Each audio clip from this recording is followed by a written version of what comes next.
from Robin AI. Let's start with a quick round of intros. So I'll go first. I'm a senior data scientist at Trustpilot. My main focus at the moment is to improve the search engine of the website. I'm also coordinating a cross-functional team to deliver this project. And before I was working in the travel sector on projects like recommender systems, revenue management. My background is a PhD in applied maths from Imperial, and that's actually where I met Emma. So Emma, why don't you introduce yourself?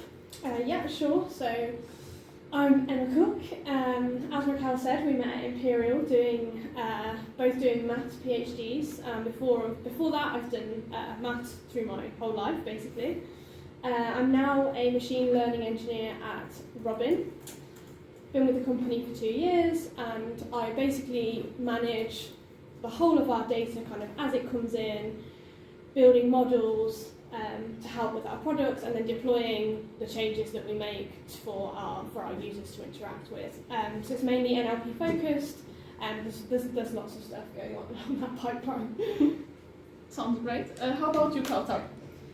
Well, my name is Kawtar Hamdi. I joined Robin about 2 months ago as a front-end engineer.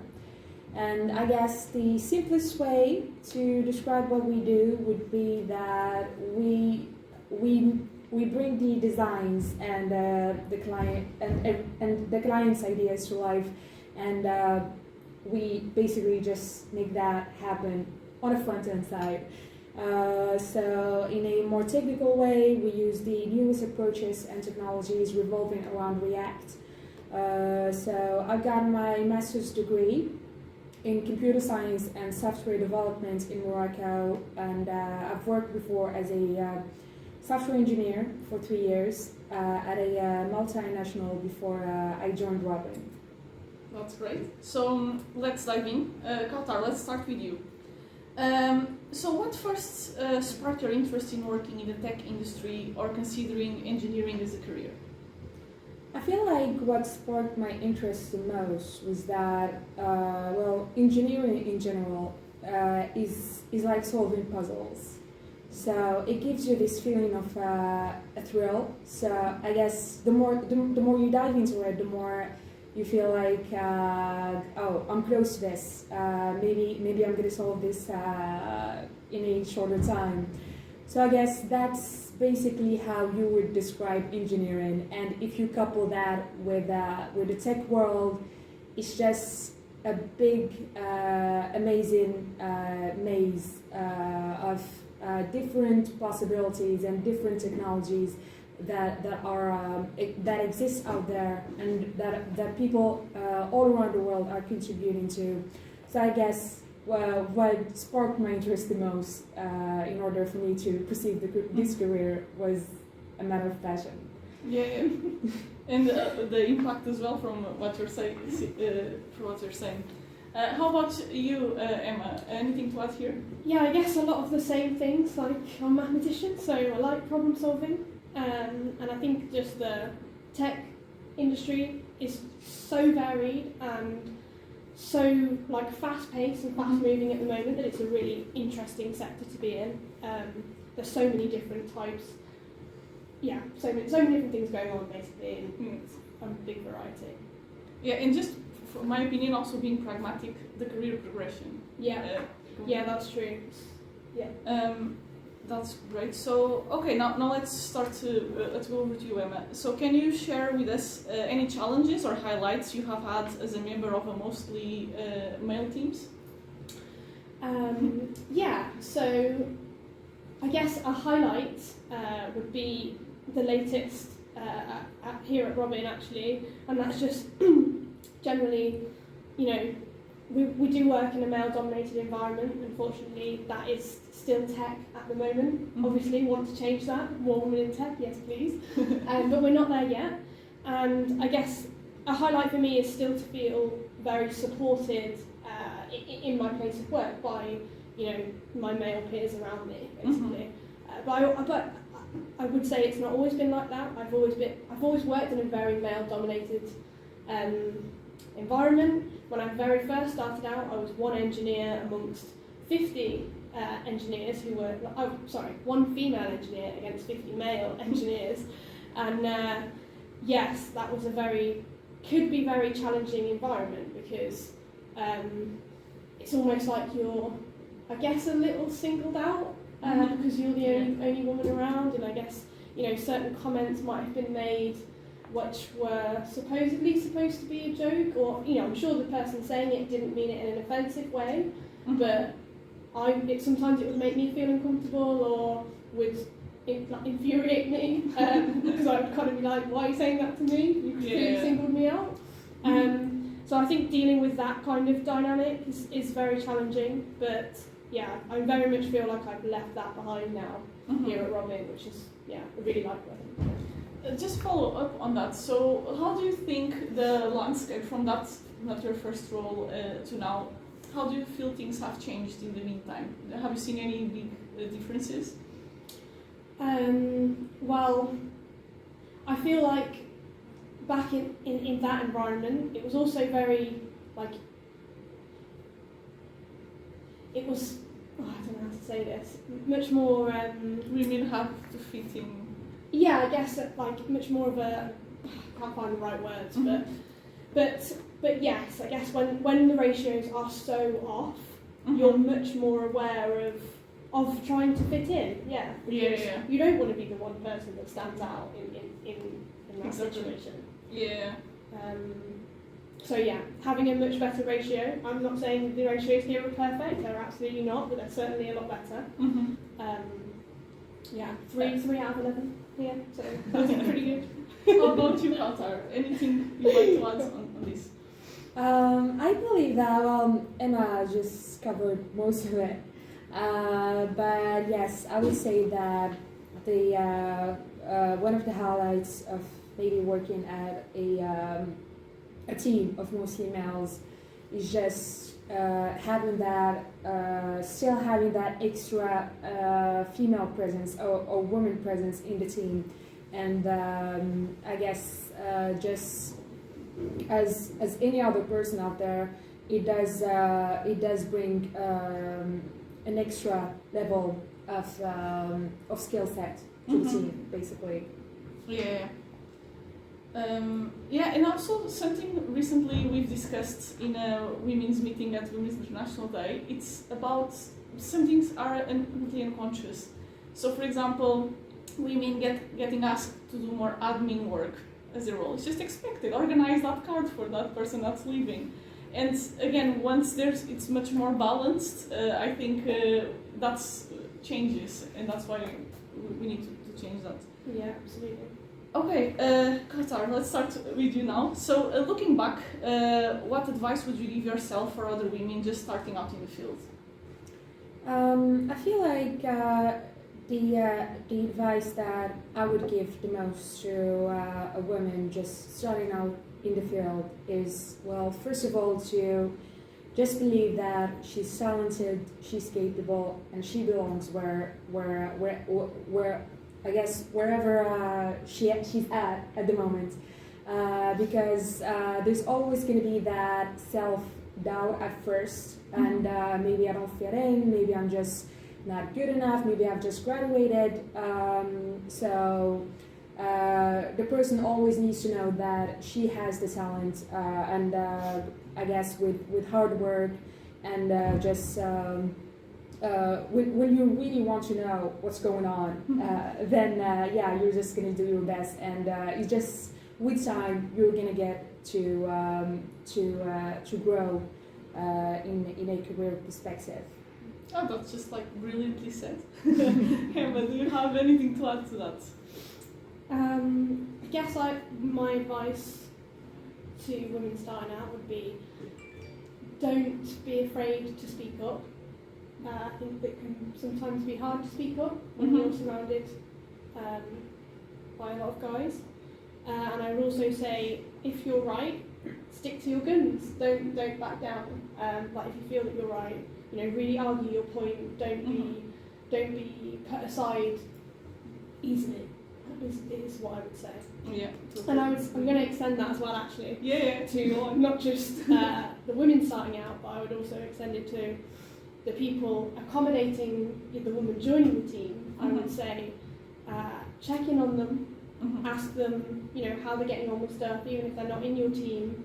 Just ask them how they're getting on with things, and if there's something that you might be able to help with, put that forward, because that just goes a long way, I think, in making them feel comfortable. Yeah, agree. Okay, Emma, so why do you think it's important for more women to join the tech industry? I think it's very important because if you have one demographic of people working on a product, you're going to end up making a product that only suits one demographic. Like you need to have, women, like people of diverse backgrounds in these more senior stakeholder positions, making decisions in order to make sure that the product is, right for everyone. I mean, as a data scientist or an engineer, like we know what the implications can be if you don't really take all of the demographics into account, and they can be very harmful to the minority. And I would also say we want to be inspiring. I don't want to be. I would like to think that when I have kids, I want my children to be in a school, and if they're asked to draw a scientist, the whole class doesn't draw a male scientist. That's what I would like. So basically, that's why I think it's very important to get women into tech. Yeah, that's a very good point. How about you, Kawtar? I guess, Emma pretty much just covered it all, most of it. Maybe instead of giving little girls Barbie dolls, give them puzzles. That was a bit more concise way of it, True. And Emma, to your point of saying that we need people as stakeholders and in high management positions, it's not just also about the product, it's about making an environment that's comfortable for everyone. Absolutely. Because males, they might mean well, I'm not saying people do these things on purpose, but they have blind spots. Everyone has blind spots. Absolutely. And then when you're on the upper management, you cover all those blind spots, you make decisions that are better for everyone. Yeah, absolutely. Kawtar, question for you now. So many women in tech struggle with some degree of imposter syndrome. Have you ever felt as if you're not good enough or not technical enough to be where you are? And if so, how you handle that? Some people say fake it till you make it. Would you agree or disagree with this approach? Well, I guess the first thing I would mention is that the imposter syndrome is not, it's not just women that would come across it. And the fake it until you make it approach, I feel like that just ignores the main problem in a way. So personally, if I do have the imposter syndrome, then I think that the first stage of it is to have that emotional awareness or emotional intelligence, to just know that what I'm feeling at the moment is just a state of emotion that is not related to the actual situation. And apart from that, to just recognize that the imposter syndrome doesn't just happen to you as a person, as an individual, but to actually be open about it, and to just know that maybe people who have achieved so much throughout history, such as even Einstein, had some minor struggles with the imposter syndrome. So it's something that people should be open about. And I guess if we relate that to the tech industry, or how it should be handled within a team, I guess that if someone has that, then they will try to just hide it or not speak about it. I feel like the best way to handle it wouldn't be to fake it, but to share whatever, to communicate with the team whatever you're feeling at the moment, and to actually have the expectations and the feedback within the team just go in I guess, all the time. Mm-hmm. And to, most of all, to just recognize people's accomplishments, to just inspire them to do better and as they go. Yeah, I completely agree. Emma, anything to add here? I don't think so. I agree very much so with what Kawtar said. I just would say it is something I think I struggle with. Yeah. And I think, as you say, a lot of people struggle with it. It's not just women. Men Mm-hmm. also struggle with it. I know a lot of friends that do struggle with it. And I would say I'm certainly not somebody who's very good at dealing with it, I think it may come across that way. Like I had a chat with a colleague at work the other day, and she said to me that I would never have guessed that you got kind of in a tiz over certain Like things. you come across so confident. Yeah, exactly. And she was very surprised, and I was kind of glad to know that actually. So maybe I am one of those people that's like fake it till you make it, or whatever. But I was kind of glad to know that not everybody could see that I do struggle with those things. But I think a lot of people do, and I think in those times it can be hard to remember the facts. But I would say try to remember the facts. Like you have got to where you are because of hard work and achievements, not because of anything else. Mm-hmm. And I think it can help to have like a mentor or people that you kind of feel that you trust to discuss that with. I do think it's something we should talk more about, as opposed to packaging it up in a little box and nobody discussing it, because as you say, that doesn't solve the situation. It just lets it go on kind of for longer. So that would be my thing. I'd say find a mentor is helpful, I would say. Agree. And I guess that, if that were to happen to me, I think that the first thing that I would tell myself, you have the same brain structure as anyone out there in the world. So humans are all the same. Yes, maybe male brains are a bit bigger than the women brains, but they do have the same functionality, the same level of intelligence. So you can do, I guess, with hard work and persistence, you can reach whatever your really inspires you. Yeah, agree. And also very important to remind yourself of your achievements, of what you've done.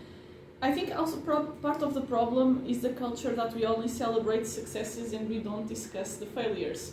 So we see people's LinkedIn's great new job. We don't see rejected on these all other jobs. Yes, which is something we all go through. That's a really good point, yeah. So I think also starting to discuss things a bit more openly and being okay with that, I think will be reassuring to everyone, as in we're all in the same boat, everyone goes through the same things. Yes, very true, very true. This is really good. So, Kawtar, let's talk about your journey at Robin. What caused you to say yes to join the team? I guess this question really just gets me excited every time.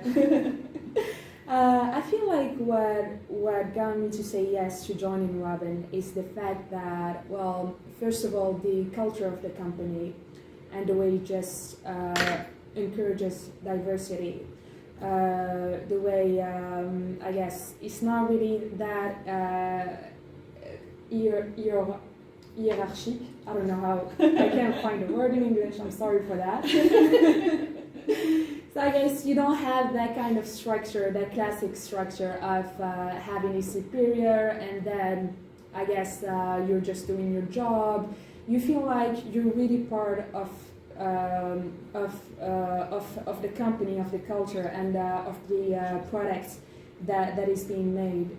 So it's like you don't really just work, but you really just you feel like you are part of what you're making, and I feel like that's something that really just gets me excited every morning. That's great.